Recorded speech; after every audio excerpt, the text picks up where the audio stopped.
रागद्वेषवियुक्तैस्तु विषयानिन्द्रियैश्चरन् आत्मवश्यैर्विधेयात्मा प्रसादमधिगच्छति। प्रिय दर्शकों नमस्कार, एक बार फिर से उपस्थित हूँ आप सबके सामने। आज है सोमवार और आज के कार्यक्रम में आपको ज्योतिष से संबंधित आज के कार्यक्रम में सूत्र बताता हूँ। तो आइए आपको एक बेहतरीन और बड़ा अद्भुत सा सूत्र बताता हूँ जो सूर्य के बारे में है। आइए आरंभ करते हैं आज का कार्यक्रम। आप लोगों को मैंने जो उस कार्यक्रम में बात कही थी कि मैं फिल्मों में जाने का प्रयास कर रहा हूँ, ऐसा नहीं है। सामने से कमेंट में किसी ने मुझे लिखा था कि आपकी जो स्थिति है वो जैसे आप बात करते हैं, मुझे उन्होंने कहा था तो आपको फिल्मों में जाना चाहिए। तो मुझे लगा कि वो उन्होंने उस विद्वत जन ने मुझसे मजाक किया है, मतलब मेरी हंसी उड़ाई है। सो मैंने उनसे मजाक की थी कि हाँ बात चल रही है, मेरी फिल्म उन्हें पसंद भी आ रही है, मैं फिल्मों में जा रहा हूँ। ऐसा बिल्कुल भी नहीं है, मैं कहाँ जाऊँगा इसको छोड़ करके। और इस पे मुझे ये इस वजह से कहना पड़ रहा है कि लोग मुझे व्हाट्सएप पे भी बोल रहे हैं और कमेंट में भी कई लोग पूछ रहे हैं कि आप फिल्मों में क्यों जा रहे हैं। ऐसा बिल्कुल भी नहीं है भाई, ऐसी मेरी कोई स्थिति नहीं है। और कुछ लोग तो मुझे सलाह भी दे रहे हैं कि नहीं आप उधर मत जाइए, वो क्षेत्र ठीक नहीं है, वो गंदा है, वो जगह गंदी है, आप जैसे लोगों के लिए वो जगह नहीं है। बिल्कुल मैं अच्छे से जानता हूँ और मैं आप लोगों की स्थिति समझता हूँ, बिल्कुल भी नहीं है। मैंने उनको जवाब दिया था कि किसी ने लिखा था, इस वजह से। ऐसी कोई बात नहीं है। मुझे आप लोगों का प्यार यही मिल रहा है और मैं बहुत खुश हूँ कि आप लोग मुझे देख रहे हैं, प्रसन्न मन से देख रहे हैं, आनंद आ रहा है आप लोगों को। आइए शुरू करते हैं आज का कार्यक्रम। कहीं जाने की कोई आवश्यकता नहीं है, मैं इसी गद्दी पे विराजमान हूँ और ठीक हूँ।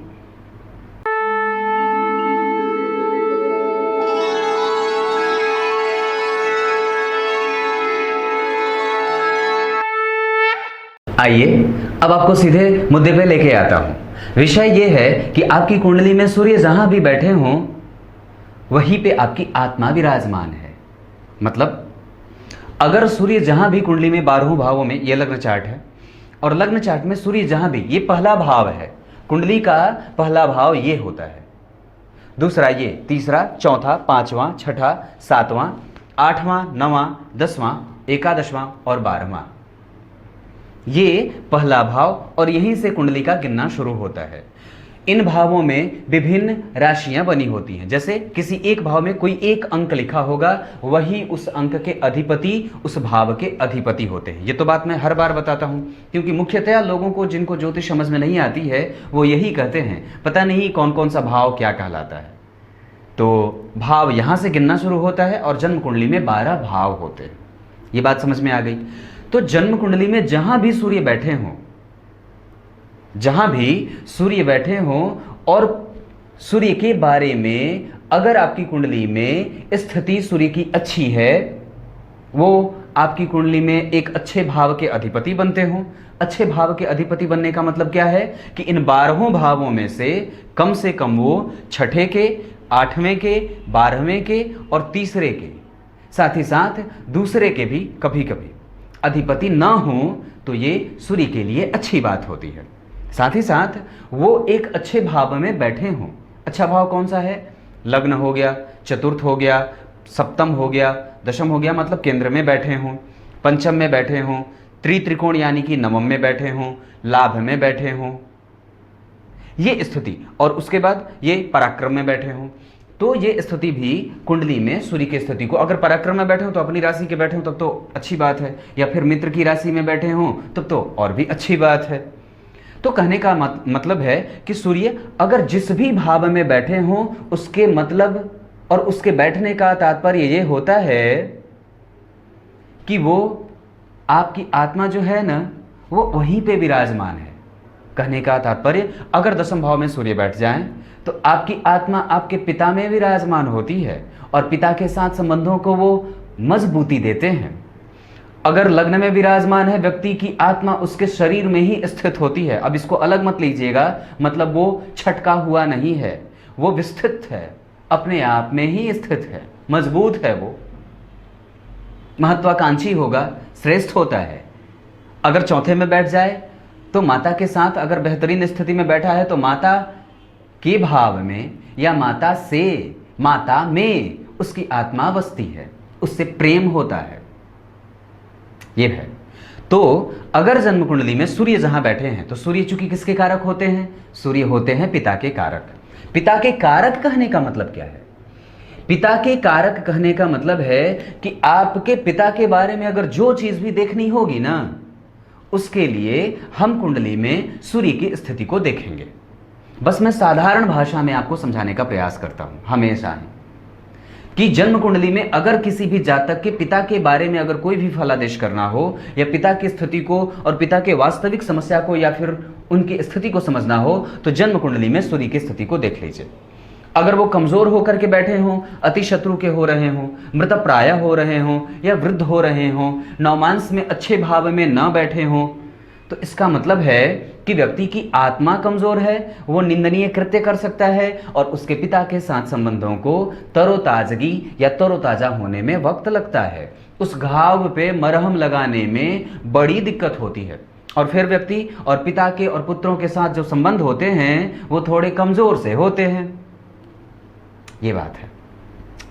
अगर सूर्य लग्न में बैठे या अगर सूर्य जहां भी बैठा हो वो आपके पिता के साथ संबंधों को बेहतर करेगा अगर वो बेहतरीन नहीं है तो, या फिर अगर कमजोर नहीं है तो। अगर सूर्य जहां बैठे हों वहां से दूसरे भाव को देख रहे हों तो अगर सूर्य से दूसरे भाव की बात करेंगे तो वो पिता का धन हो जाता है। पिता के धन के बारे में अगर विचार करना हो, पैतृक संपत्ति का विचार करना हो तो कौन सा भाव होता है पैतृक संपत्ति का? दूसरा। तो सूर्य से दूसरे, सूर्य आपकी कुंडली में जहां भी बैठे हो उसके दूसरे भाव से पिता का विचार किया जाता है, पिता के धन का विचार किया जाता है, पैतृक संपत्ति का विचार किया जाता है। सूर्य जहां बैठे हो कुंडली में, जहां भी, मान लीजिए 5वें या 7वें भाव में, तो 7वें भाव में अगर सूर्य बैठे हो तो पैतृक धन के बारे में अगर विचार करना हो, पिता के धन के बारे में, तो 8वें भाव को देखेंगे। अब ये अलग बात है कि वो पत्नी का धन भी होता है, पर सूर्य जहां बैठे हों उसके जस्ट अगले भाव में अगर यहां बैठे हों तो पिता का धन 11वां भाव हो जाएगा। अगर 12वें में बैठे हों तो पिता या पैतृक संपत्ति का मालिक 11वां के बाद यहां लग्न हो जाएगा। बात समझ में तो आ रही है ना? अगर पिता से धन, पिता के भाई के साथ संबंध, तो सूर्य जहां बैठे हैं उससे तीसरे भाव को, पिता का भाई और उसके साथ आपके संबंध को अगर तौलना हो या पिता के पराक्रम को देखना हो तो पिता सूर्य से तीसरे भाव में। पिता के सुख, पिता के सुख, तो जहां भी सूर्य बैठे हों वहां से चौथे घर को देख लीजिए। अगर उस भाव का अधिपति कमजोर हुआ तो पिता का सुख कम होगा। अगर उस भाव से चौथे भाव का अधिपति मजबूत हुआ तो पिता का लाभ होगा, पिता से संबंध अच्छे रहेंगे, पैतृक संपत्ति का लाभ होगा, पिता का सर्वस्व लाभ होता है। अगर आपकी कुंडली में मान लीजिए सूर्य यहां बैठे हों तो पिता से 5वां यानी कि यहां, तो पिता से 5वां क्या होगा? पिता का ज्ञान, पिता का यश। आपके पिता कितने यशस्वी हैं? तो सूर्य जहां बैठे हैं वहां से 5वें भाव को देख लीजिए। अगर वो भाव मजबूत है, वहां पे कोई नीच ग्रह नहीं बैठा है, अगर वहां पे कोई अस्त ग्रह नहीं बैठा है, अगर वहां पे ग्रहों की स्थितियां अच्छी हैं, यानी कि पिता का यश फैलेगा चहुं ओर, चहुं दिशाओं में। बात समझ में आई? सूर्य जहां बैठे हैं वहां से छठे, तो सूर्य जहां बैठे वहां से छठे, पिता के शत्रु, पिता का रोग, पिता का नुकसान, पिता का क्षय, पिता के जीवन में आने वाली परेशानी, जहां भी सूर्य बैठे हैं अगर वहां से छठे भाव का अधिपति अगर मजबूत हो रहा हो, यानी कि पिता के जो शत्रु होंगे वो पिता से हार जाएंगे। पर अगर सूर्य मजबूत हो रहे हों और ये भाव जो छठा भाव है वो कमजोर हो रहा हो, यानी कि पिता जो हैं वो शत्रुओं से जीत जाएंगे। और अगर वो भाव यानी कि छठा भाव मजबूत बन रहा हो, वहां का अधिपति मजबूत हो, वो सूर्य से बलवान साबित हो रहा हो कुंडली में, यानी कि पिता के शत्रु आपके पिता को शत्रुता में हरा सकते हैं। बात समझ में आई? सूर्य से 7वां, मान लीजिए सूर्य यहां बैठे हैं तो यहां से 7वां, यहां से 7वां पिता का पार्टनर, वो आपकी माता भी हो सकती है। पिता से 7वां, सूर्य से 7वां अगर जो भी भाव बने उस भाव से संबंध, आपके पिता के व्यवसाय में जो साथ लोग रहने वाले हैं, जो उनके साथ काम करने वाले हैं, जिनके साथ पिता मिलकर के व्यवसाय करते हैं, पिता का दैनिक आय कैसा है। अगर ये भाव कमजोर रहा सूर्य से ठीक सातवां, तो इसका मतलब है कि पिता के आय पे जब भी सूर्य की दशा आएगी या जो सूर्य के सातवें भाव में राशि बन रही है, वो राशि या उस भाव का अधिपति जब भी एक्टिव होगा तो पिता को परेशान और पिता को सुख या खुश खबरी दे सकता है। बात समझ में आई? इस तरह से इस कुंडली में विचार किया जाता है। अगर सूर्य जहां बैठे हों वहां से आठवां, तो पिता की मृत्यु, पिता का हनन, पिता की बीमारी, पिता की समस्याएं, ये बात दिखती है। नवें अगर बैठे हों तो पिता संपत्ति, पैतृक संपत्ति, पिता के पूर्वज, पिता के बड़े मतलब आपके दादा, पितरों का भाव, जहां भी सूर्य बैठे हों वहां से नवा भाव देख लीजिए। अगर उस भाव के अधिपति उच्च के हों, अगर उस भाव में कोई अस्त ग्रह ना बैठा हो, अगर उस भाव में कोई शुभ ग्रह बैठा हो, अगर उस भाव में कोई अस्त ग्रह ना बैठा हो, अगर उस भाव पे किसी भी पाप ग्रह का प्रभाव ना पड़ता हो, उस भाव के अधिपति अगर सूर्य के साथ ही बैठे हों, तो ऐसी स्थिति में पिता धार्मिक होते हैं, पिता मजबूत होते हैं, पिता आशीर्वाद देने वाले होते हैं, पिता के साथ संबंध अच्छे बनते हैं, पिता का स्वास्थ्य अच्छा होता है, पिता के साथ व्यक्ति जुड़ करके धार्मिक कृत्य करता है, पिता आपके उच्च शिक्षा में और आपके उच्च शिक्षा में आपके पिता का सहयोग मिलता है, ये बात बनती है। और पिता से सूर्य से दसवां, सूर्य जहां कुंडली में बैठे हों वहां से 10वें भाव को पिता का व्यवसाय, पिता का कर्म, पिता का कैरियर, आपके कैरियर में पिता का कितना सपोर्ट मिल रहा है, ये सूर्य से 10वें भाव में जहां भी जो भाव बन रहा हो, 10वां भाव, उस भाव के अधिपति की स्थिति देख लीजिए। उस भाव के अधिपति और उस भाव के अधिपति की स्थिति कैसी बन रही है, वो सूर्य से कहां जा रहे हैं, वो स्थिति पिता के साथ और पिता के करियर को विचार करेगी।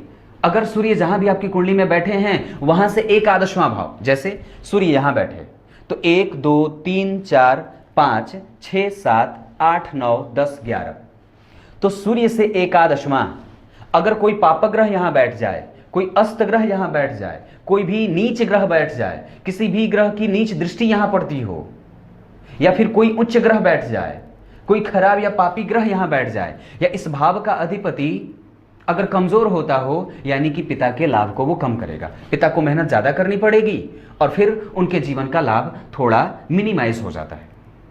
बात समझ में तो आ रही है ना? मैं जो जल्दी जल्दी तो नहीं बोल रहा, मैं आराम से ही बोल रहा हूं। तो ये बात है, मतलब इस तरीके से पिता को जोड़ करके देखा जाता है। 12वां पिता का व्यय, पिता का नुकसान, पिता का हंता, पिता से दूरी, पैतृक संपत्ति से दूरी, पिता के साथ संबंध, पिता के साथ विचारों का ना मिलना, ये सारी चीजें 12वें भाव से। सूर्य जहां बैठे हैं उस 12वें भाव को देख लीजिए जहां वो बैठे हैं, तो इस भाव का 12वां कौन होगा? जो भी भाव है उसका 12वां ठीक उसका पिछला भाव होता है। जैसे अगर ये भाव है तो इसका 12वां इस भाव का पिछला, इसका दूसरा इस भाव का अगला, इस भाव का 7वां जस्ट इसका यहां।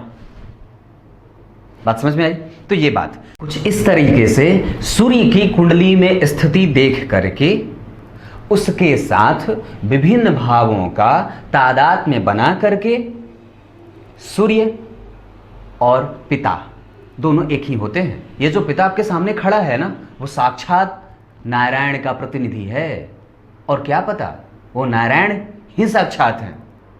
इस वजह से सबसे पहले सूर्य का सम्मान, सूर्य का आदर, मतलब सूर्य का आदर और सूर्य का सम्मान करने का मतलब है अगर पिता के साथ संबंधों में कमजोरी या खटास आती हो ना, तो सूर्योदय से पहले जगना शुरू कर दीजिए। ये बात है। अब आइए आपको कार्यक्रम के आरंभ में बोले गए श्लोक का अर्थ बता देता हूं। गीता के 2 अध्याय के 64वें श्लोक में भगवान ने बात कही है। क्या कही है?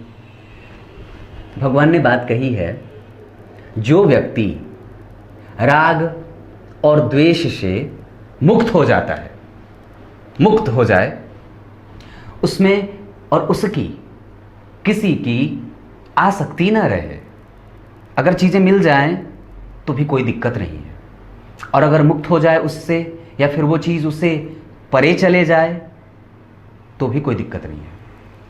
अपने इंद्रियों को जिसने वश में किया है और पाप और पुण्य के खेल से मुक्त होना चाहता है, अपने प्रत्येक कर्म को करने से पहले उसके दिमाग में सबसे पहले यही बात आती है, ये कितना सही है। और जिसको किसी भी चीजों की आवश्यकता और इच्छा ना रहे, वो व्यक्ति सीधा परमात्मा की शरण में ही जाता है। और ये बात बिल्कुल सही है।